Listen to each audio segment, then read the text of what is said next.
Hi! Friday morning இன்னைக்கு எந்திரிச்சுக்கவே பார்த்தீங்கன்னா, 6:00 மேலவே ஆயிடுச்சுங்க. இந்த மெடிசன் எடுத்துட்டு தூங்குறதுனால பார்த்தீங்கன்னா, எந்திரிக்கிறதுக்கு ரொம்பவே சிரமமா இருக்கு.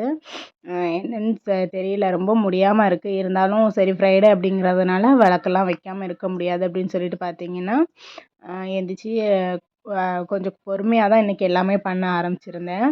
அ ஆரம்பிக்கும்போது பார்த்தீங்கன்னா, கொஞ்சம் பொறுமையா ஸ்டார்ட் பண்ண மாரி தாங்க இருந்தது. டைம் போக போக வந்து ஸ்கூல் டேஸ்னால கொஞ்சம் அவசர அவசரமாவே பண்ற மாதிரியே ஆயிடுச்சு. அப்புறமா இன்னைக்கு வந்து ஒரு 6:30க்குள்ளார விளக்கு எல்லாமே வச்சு பூஜையுமே முடிச்சுட்டேன். பூஜை முடிச்ச கையோட பார்த்தீங்கன்னா, பசங்களுக்கு லஞ்சுமே ரெடி பண்ண ஆரம்பிச்சுட்டேன்.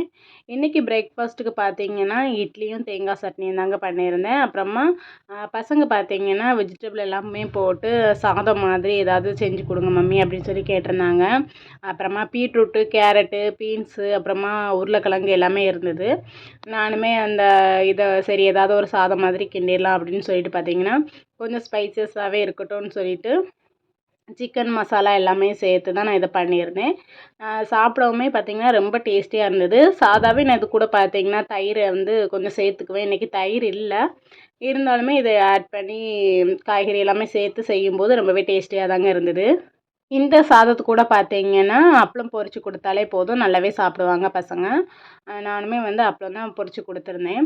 இந்த சாதத்துக்கு பார்த்தீங்கன்னா நான் ரேஷனில் வாங்கியிருந்த பச்சரிசி தாங்க யூஸ் பண்ணியிருந்தேன். பொதுவாகவே பார்த்தீங்கன்னா நான் வந்து ரேஷனில் கிடைக்கிற பச்சரிசி வந்து இந்த மாதிரி தான் நான் ரெடி பண்ணிக்குவேன். தயிர் சாதம் இந்த மாதிரி ஏதாவது சாதம் பண்ணும்போது பார்த்தீங்கன்னா ரொம்பவே டேஸ்டியாக இருக்கும். நீங்களுமே ட்ரை பண்ணி பாருங்கள். அப்புறமா இட்லியுமே எடுத்து வச்சு சட்னியும் ரெடி பண்ணி கொடுத்துலான்னு சொல்லிட்டு ஃபஸ்ட்டு லஞ்சுக்கு ப்ரிப்பேர் பண்ணிவிட்டு அப்புறமா வந்து பிரேக்ஃபாஸ்ட்டுமே ரெடி பண்ணி வச்சுட்டேங்க.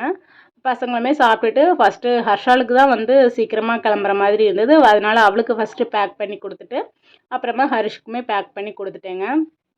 கொடுத்து முடிச்சதுக்கு அப்புறமா தான் பார்த்திங்கன்னா நான் வந்து பிரேக்ஃபாஸ்ட்டே எடுத்துக்கல.